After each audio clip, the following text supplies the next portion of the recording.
Hello everybody. The economics staff and I had a meeting this last Wednesday where I put forth suggestions to changes in the syllabus, and I think they were well received. So I would like to share with you what I shared with them. The money creation and destruction process that commercial banks employ is relatively simple compared with everything that happens in between those two operations. Banks are required to maintain a certain percentage of capital on their books, and this is where it gets ridiculously complex. So I'm going to attempt to summarize the complexity of capital requirements so that you don't have to. And don't worry about trying to follow along. In the description box there will be a link so that you can reference what I've said. The only reason that I'm doing this is to emphasize the complexity of the system. Once I have done that, I will briefly explain that capital requirements do not fully constrain the money creation process.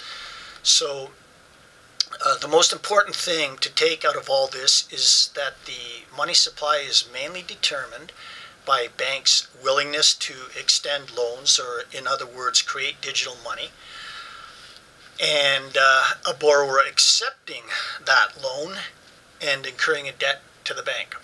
So here we go. I'm just going to be reading. Okay.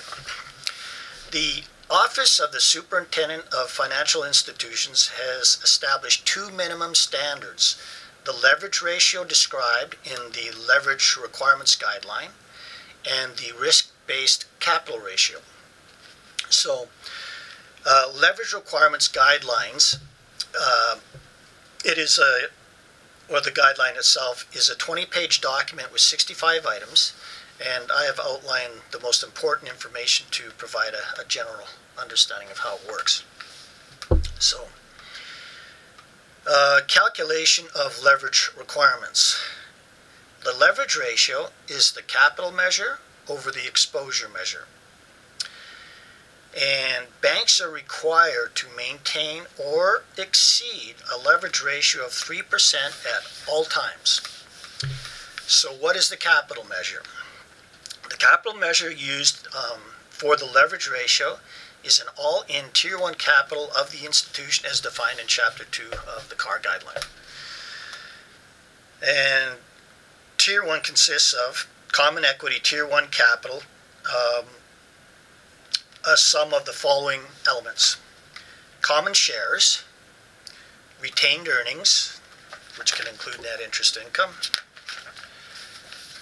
accumulated other comprehensive income and other disclosed reserves. Other comprehensive income includes unrealized gains and losses on certain types of investments. Common shares issued by consolidated subsidiaries of the institution and held by third parties that meet the criteria for inclusion in Common Equity Tier 1. Dividends are removed from Common Equity Tier 1 in accordance with applicable accounting standards. Additional Tier 1 capital. Instruments issued by the institution that meet the criteria for the criteria for inclusion in additional Tier 1 capital. There's surplus or share premium resulting from the issue of instruments included in additional Tier 1 capital, instruments issued by consolidated subsidiaries of the institution and held by third parties that meet the criteria for inclusion in additional Tier 1 capital and not included in Common Equity Tier 1. Further detail, for further detail, see Capital Adequacy Requirements, which includes 80 main headings and 217 subheadings. You can go directly to Chapter 2 for the definition of capital. Okay, that's the capital measure. Now we move on to the exposure measure. An institution's total exposure measure is the sum of the following exposures: on-balance sheet exposures, derivative exposures, security financing transaction exposures, and off-balance sheet items. There are a further 15 pages and 52 items with multiple subheadings that explain the details of the above exposures in the guideline. Okay, let's move on to risk-based capital ratio. So the calculation of the Office of the Superintendent of Financial Institutions' minimum capital requirements are that capital ratios are calculated by dividing regulatory capital by total risk-weighted assets. And it goes like this. Capital divided by the risk-weighted asset using the standardized approach plus 1.06 times the risk-weighted asset using the internal ratings-based approach, and plus 12.5 times the operational risk plus 12.5 times the market risk. So I'll explain a little bit about those elements. So again, capital is the common equity tier 1, and the risk-weighted assets for credit risk is determined using the standardized approach in chapters 3 and 7. The risk-weighted assets for credit risk is determined using the internal ratings-based approaches in chapters 6 and 7. All risk components are calculated internally within a financial institution. What that means is that they determine their own risk. The operational risk capital is calculated using one of the approaches in Chapter 8. And the market risk capital charge uses one or a combination of the standardized or internal model approaches set out in Chapter 8. On top of that, there's the capital conservation buffer.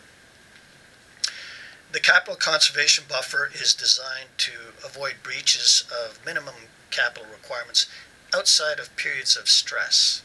Institutions should hold buffers of capital above the regulatory minimums.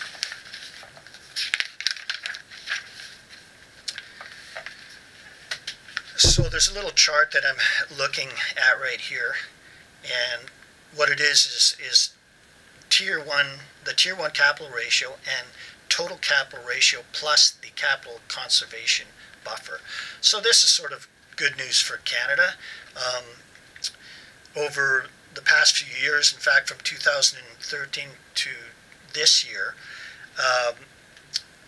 banks have had to increase their capital requirements from 8% in 2013 to 10.5% in our current year. So that's good news. Means if the bank becomes insolvent, it can absorb losses. Makes the system more robust.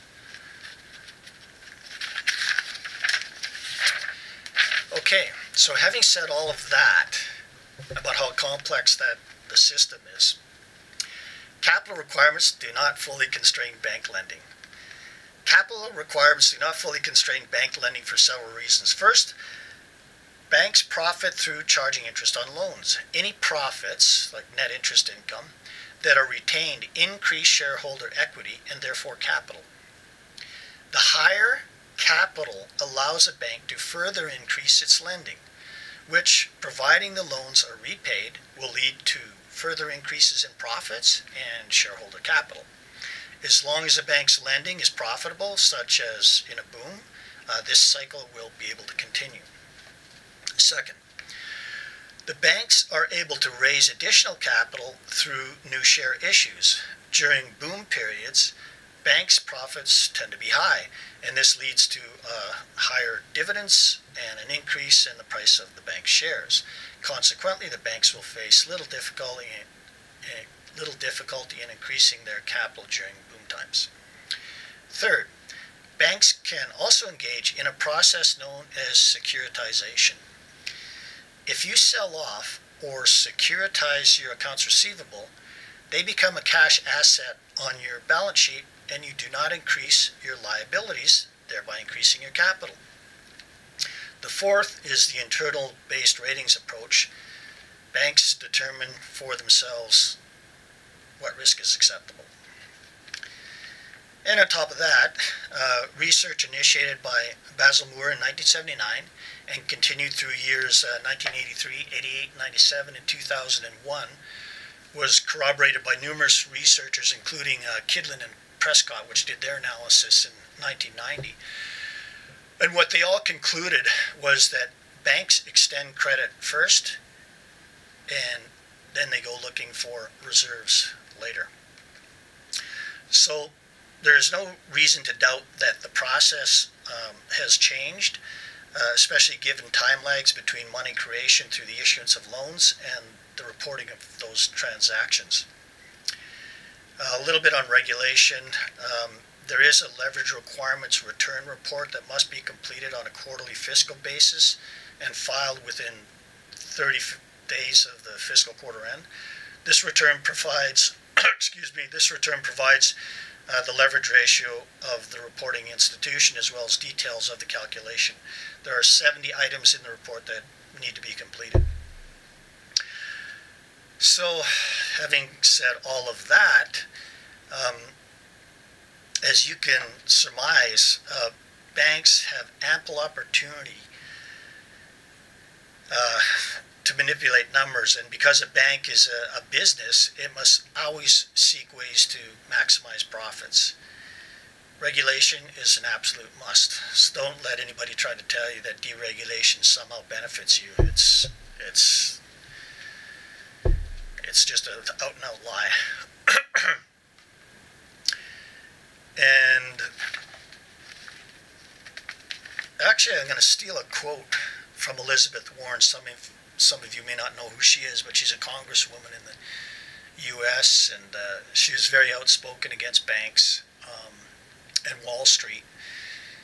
And she said, "Complexity is the handmaiden of deceit." And I can't think of a quote that's more applicable to the system that we presently have. And a little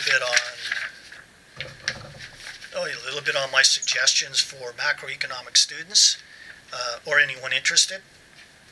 I think the two most important, I'm going to repeat myself from the beginning of this talk.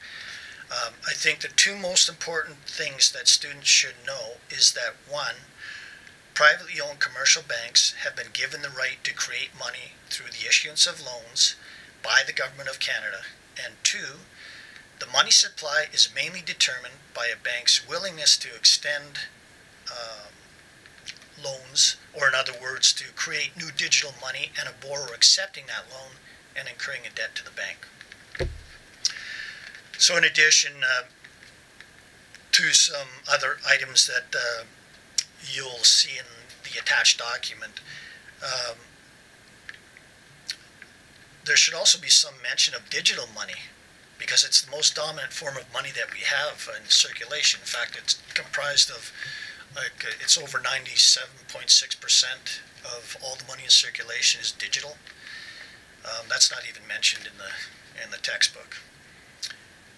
So, I think that's it.